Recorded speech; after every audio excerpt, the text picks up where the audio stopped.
Right. మీ party నుంచి ticket తీసుకున్న Hyderabad MP అభ్యర్థి మాధవి లత ఓల్డ్ సిటీలో పోటీ చేస్తున్నారు హైదరాబాద్ ఎంపీగా. పదే పదే ముస్లింల గురించి మాట్లాడుతూ ఉంటారు, ఆ సామాజిక వర్గాన్ని వేలెత్తి చూపిస్తూ ఉంటారు, విమర్శిస్తూ ఉంటారు. బండి సంజయ్ గారు అక్కడ హిందుత్వ ఎజెండాతో ప్రచారం చేసే అవకాశం ఉందా ఈ చివరి నిమిషంలో మాధవి లతకి సపోర్ట్గా? లేదు, ఇంకా 4 days మాకు నరేంద్ర మోడీ గారి కార్యక్రమం ఉంది. నేను చూడలే మాధవి లత గారి వీడియోస్ అనేది చూడలే. ఇప్పుడు నేను నా ప్రచారం బిజీలో నేను ఉన్నా కాబట్టి నాడు మాకు నరేంద్ర మోడీ గారి ప్రోగ్రామ్ ఉంది, మా బాస్ వస్తున్నాడు కాబట్టి మా బాస్ ప్రోగ్రామ్ని విజయవంతం చేసుకోవాలి. కరీంనగర్ పార్లమెంట్ నియోజకవర్గ ప్రజలందరూ కూడా నరేంద్ర మోడీ గారిని చూడాలి అని చెప్పి ఒక ఆతృతతో ఉన్నారు. కాబట్టి ఆ బహిరంగ సభలు విజయవంతం చేయడం, ఇంకా అన్ని అసెంబ్లీ వారిగా బహిరంగ సభలు నిర్వహించేటువంటి ప్రయత్నం చేస్తున్నాం. కాబట్టి అనేక రకరకాల కార్యక్రమాలు చేస్తున్నాం. కాబట్టి రాష్ట్ర పార్టీ డిసైడ్ చేస్తుంది ఎవరు ఎక్కడ ప్రచారం చేయాలి, ఎవరు ఎక్కడ ప్రచారం చేయాలి, రాష్ట్ర పార్టీ నిర్ణయిస్తే కాబట్టి దాని గురించి ఆలోచిస్తాం. రైట్. ఫైనల్ క్వశ్చన్, మీ పార్టీలో ఒక వాయిస్, అసెంబ్లీలో ఒక గలం రాజా సింగ్ పూర్తిగా స్తబ్దుగా ఉన్నారు. మీకు చాలా సఖ్యతగా ఉండే లీడర్, ఈ పార్లమెంట్లో ఆయన సేవలు చాలా అవసరం. ఎందుకు బయటికి రావట్లేదు, ఎందుకు మౌనం వహిస్తున్నారు? ఇప్పుడు ప్రచారానికి షెడ్యూల్ అక్కడ ఉన్న ఎంపీ అభ్యర్థికి కూడా ఆయన ప్రచారం చేయట్లేదు. అక్కడ ఎంపీ అభ్యర్థిని అడిగండి, నాకు ఐడియా లేదు. రాజా సింగ్ అనే వ్యక్తి హీరో, ధర్మం కోసం పనిచేసే వ్యక్తి. అందరికంటే ఎక్కువ, నాకంటే ఎక్కువ, అందరికంటే ఎక్కువ ధర్మం కోసం పనిచేసే వ్యక్తి.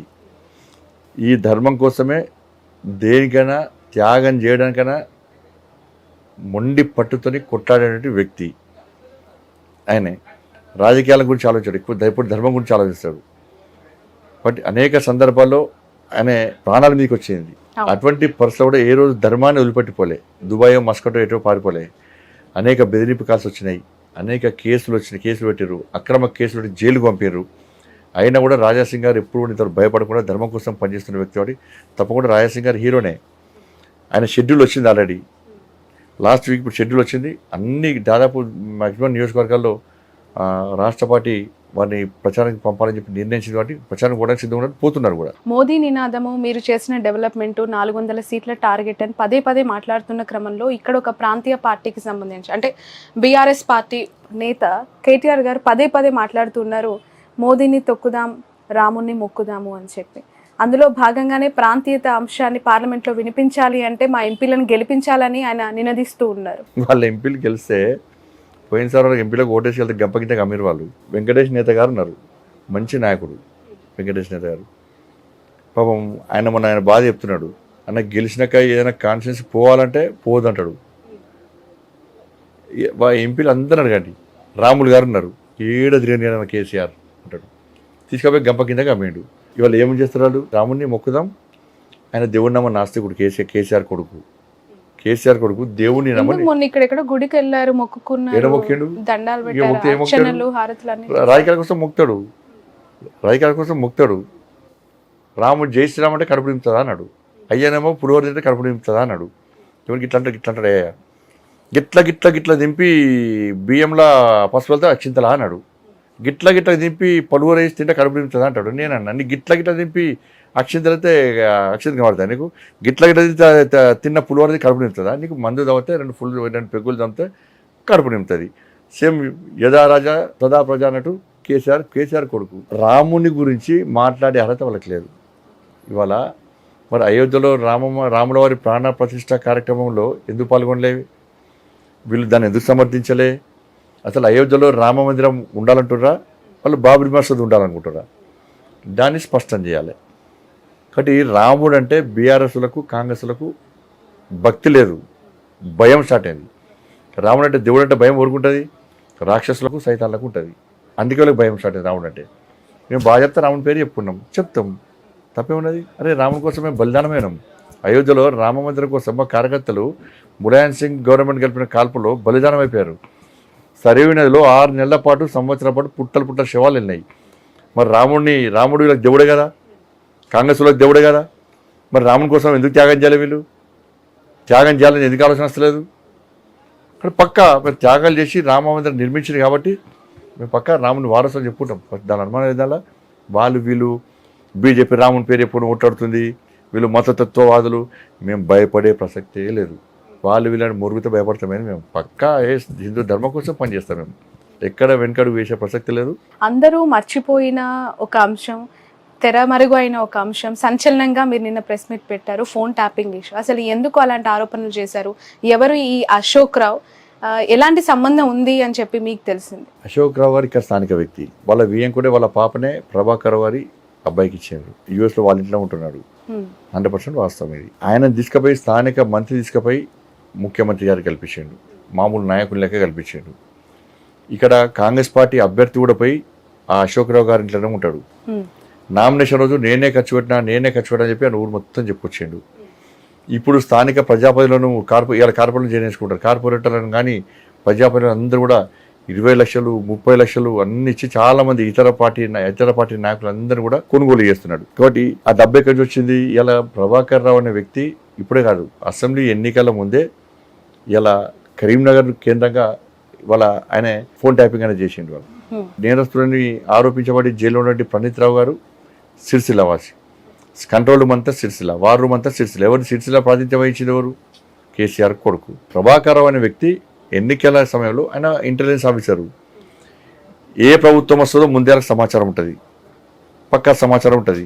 కాంగ్రెస్ పార్టీ ప్రభుత్వం వచ్చే అవకాశం లేదు కాబట్టి కాంగ్రెస్ పార్టీ నాయకులతో దోస్తం చేయాలి అని చెప్పి ఇక్కడ అడ్డబెట్టి, వాళ్ళ ఇంట్లో అడ్డబెట్టి, రాధాకిషన్ రావు గారేమో 314 రూమ్ నెంబర్ ప్రతిమా మల్టీప్లెక్స్లో, ప్రభాకర్ రావు గారేమో ఇక్కడ అశోక్ రావు గారి ఇంట్లో.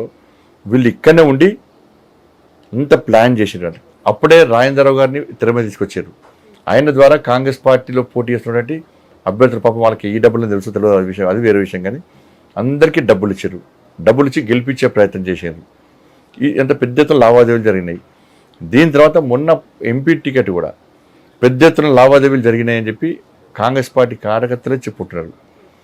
కోట్లాది రూపాయలు ఇలా చేతులు మారినాయని చెప్పుకుంటున్నారు. చేతులు మారుతున్నాయని చెప్పుకుంటున్నారు. ఎందుకంటే రాజేంద్రరావు అనే వ్యక్తికి కాంగ్రెస్ పార్టీతో ఏం సంబంధం లేదు. ఆయన కాంగ్రెస్ పార్టీ కార్యకర్త కానే కాదు. ఇంతవరకు కాంగ్రెస్ పార్టీ జెండా పట్టలే, ఇక్కడ ఏ ఉద్యమాల్లో పాల్గొనలే, కరీంనగర్లో ఉండడానే, కరీంనగర్ మీద అవగాహన లేదు ఆయనకు. ఇటువంటి పరిస్థితిలో ఇప్పుడు కాంగ్రెస్ పార్టీ లోపలనే చర్చ జరుగుతూ ఉన్నది. బట్ ఢిల్లీ నుంచి గల్లీ వరకు పెద్ద ఎత్తున ముడుపులు ముట్టినాయి అనే చర్చ ఇవాళ ఎవిడెన్స్ ఉందా? పొన్నం ప్రభాకర్ ని కూడా ఎవిడెన్స్ ఉంటుందా? అంటే మీరు ఆరోపిస్తున్నారు, చాలా ఆరోపణలు చేస్తున్నారు. అశోక్ రావు గారు అలాగే ప్రభాకర్ గురించి మాట్లాడుతూ ఉన్నప్పుడు మీకున్న ఆధారాలు ఏంటి అని? ప్రభాకర్ రావు గారు వియ్యం కూడా కాదు అశోక్ రావు గారు. ప్రభాకర్ రావు గారు ఉన్నారా లేరా? డబ్బులు ఖర్చు పెడుతున్నారు అశోక్ రావు గారా కాదా? పోటీ చేస్తున్న అభ్యర్థిపై అశోక్ రావు గారు ఇంట్లో ఉన్నాడా లేడా? అని తీసుకుపోయి ముఖ్యమంత్రి గారు కల్పించిందా లేదా? ఫోన్ ట్యాపింగ్ జరిగిందా లేదా? ఫైనల్ గా చెప్పండి, ఎంత మెజారిటీతో గెలుస్తాం అనుకుంటున్నారు? కరీంనగర్ పార్లమెంటు ప్రజలు మీకు ఎందుకు ఓటు వేసి గెలిపించాలనుకుంటున్నారు? ఒక్క మాటలో ప్రేక్షకుల కోసం. ప్రజల ఆశీర్వాదంతో నేను భారీ మెజారిటీతో గెలుస్తానన్న విశ్వాసం, నమ్మకం నాకుంది. మీరు తయారైనటువంటి ఒక కార్యకర్త, కరీంనగర్ గల్లీలో కొట్టాడిన కార్యకర్త ఇవాళ ఢిల్లీ వరకు ఎదిగాడు. అది మీ ప్రోత్సాహం, మీరు చూపించిన ప్రేమ, అభిమానం. కాబట్టి మీరు ఓటేసి గెలిపించిన తర్వాత ఏ రోజు రెస్ట్ తీసుకోలేను నేను, ఏ రోజు డబ్బు సంపాదించుకోవడానికి ప్రయత్నం చేయలే, ఏ రోజు కూడా వ్యాపారం చేసే ప్రయత్నం చేయలే, ఏ రోజు కూడా అవినీతి అక్రమాలకు పాల్పడే ప్రయత్నం చేయలే. నిజాయితీగా నిబద్ధతతో కమిట్మెంట్తో ఇవాళ తెలంగాణ రాష్ట్రంలో ఇవాళ నేను పోరాటం చేసినటువంటి తీరు మీ అందరికీ తెలుసు. మీరు ఎంపీగా గెలిపించిన తర్వాత కేంద్ర నాయకత్వం రాష్ట్ర అధ్యక్షుడిని చేసిన తర్వాత ఈ రాష్ట్రం మొత్తం పేద ప్రజల కోసం, ఇబ్బందులు కష్టాలను పేదలకు భరోసా ఇవ్వడం కోసం ఏ విధంగా నేను పోరాటం చేసినో, ఏ విధంగా పోలీస్ కేసుల వల్ల లేకుంటే జైలుకు పోయి ఏ విధంగా ఇబ్బందులు పడ్డానో, ఏ ఇబ్బందులు పడ్డా కూడా వెనుకడు వేయకుండా మీకోసం కష్టపడి పనిచేసినో ఒక్కసారి ఆలోచించాల్సిన అవసరం ఉంది.